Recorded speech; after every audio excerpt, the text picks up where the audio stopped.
नमस्कार, कैसे हैं आप सब? एक बार फिर से मेरे यूट्यूब चैनल पर आप सभी का स्वागत है। आप सबने सुना होगा, अक्सर लोग कहते हैं कि संगत अच्छी करनी चाहिए। संगत का प्रभाव हमारे जीवन में कैसे पड़ता है, इस बात को आप सबने देखा होगा, भली बात समझते होंगे।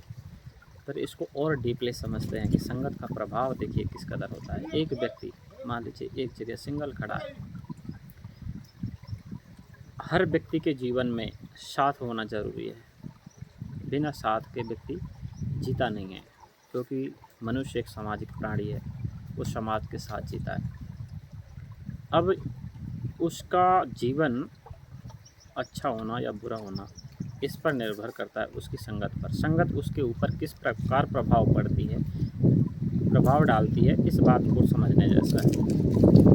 आप देखिए कैसे गोस्वामी तुलसीदास जी लिखते हैं रामचरितमानस में संगत का असर, वो वर्णन करते हुए लिखते हैं कि मैंने संगत संतों की है। संगत का प्रभाव ऐसा है कि मैं राम का दास हूँ। तो वो संगत के बारे में लिखते हैं कि गगन चढ़े रज पवन प्रसंगा, नीचे ही मिले नीच जल संगा। गगन चढ़े रज पवन प्रसंगा, जो रज है, धूल है, वो पवन की संगत करके आकाश में चढ़ जाती है। नीचे ही मिले कीच जल संगा। संगत किसकी की? पवन की। पवन प्राण का आधार है, सभी जीवित हैं। तो धूल पवन की संगत करके आकाश में चढ़ जाती है, लेकिन बाद में नीच जल की संगत करके वापस नीचे आकर कीचड़ में मिल जाती है, कीचड़ में बदल जाती है। जल की प्रकृति नीचे की ओर बहती है, हवा ऊपर की ओर उठाती है। तो कहते हैं कि नीचे ही मिले नीचे जल, नीचे ही मिले नीचे जल संगा। साधु असाधु सदन सुख सारी, सुमिरै राम देई गनगारी। अगली चौपाई में कहते हैं कि जो पैरट होता है, तोता होता है, देखिए संगत का असर, अगर वो संत के घर में है तो वो राम राम सुमिरन करता है, और दुष्ट के घर में है तो सबको गाली देता है। ये किस चीज़ का प्रभाव है? संगत का। धूम कुसंगत कारिक होई, लिखे पुराण वेद मन सोई। एक लकड़ी या साधारण चीज़ का धुआं इतना कड़वा होता है कि व्यक्ति को रुला देता है। तो कार्बन की संगत करके ऐसी चीज़ों की जो धुआं है आग, लेकिन उस संगत कार्बन के कर करके वो पीड़ादायी हो जाता है। लेकिन दूसरी ओर वही धुआं अगरबत्ती में जब लगता है, जलता है, तो सुगंधित हो जाता है, और उसकी जो स्याही काम आने वाली है, जो दीपक की लौ से जो बनता है उसकी स्याही बनती है, वो वेद पुराण लिखने के काम आता है। तो संगत का प्रभाव देखिए कितना असर डालता है। दूसरी चीज़ देखिए, पवन को देखिए, अगर फूलों से टकरा के आएगी तो सुगंधित आएगी, और दुर्गंध से टकरा के आएगी तो दुर्गंधित आएगी। तो कहने का तात्पर्य ये है कि व्यक्ति के जीवन में अच्छे और बुरी संगत का पूरा प्रभाव पड़ता है, 100% प्रभाव पड़ता है।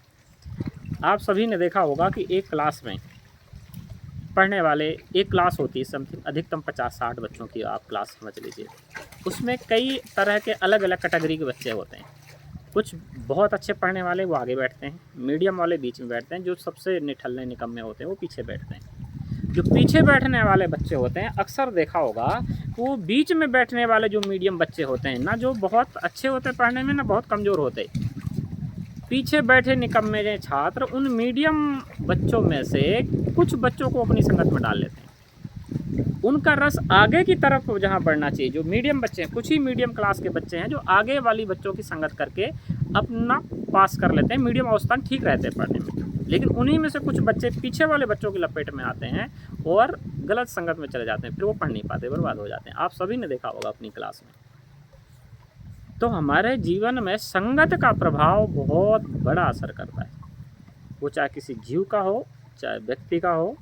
संग जैसा करे संग, वैसा चढ़े रंग। इसलिए संगत अच्छी होनी चाहिए।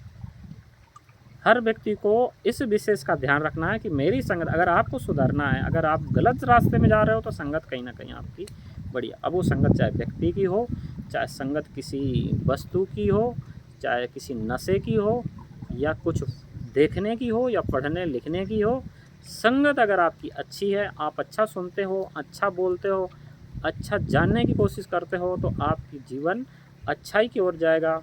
अगर आपका स्वभाव, आपकी आदतें अगर बुराई की तरफ जा रही हैं, बुराई की संगत कर रही हैं, तो बुरे ही होते चले जाएँगे। इसलिए जीवन की जो सफलता की सीढ़ी है, उसकी शुरुआत होती है आपकी संगत से। तो व्यक्ति की संगत बहुत अच्छी होना चाहिए। Thank you.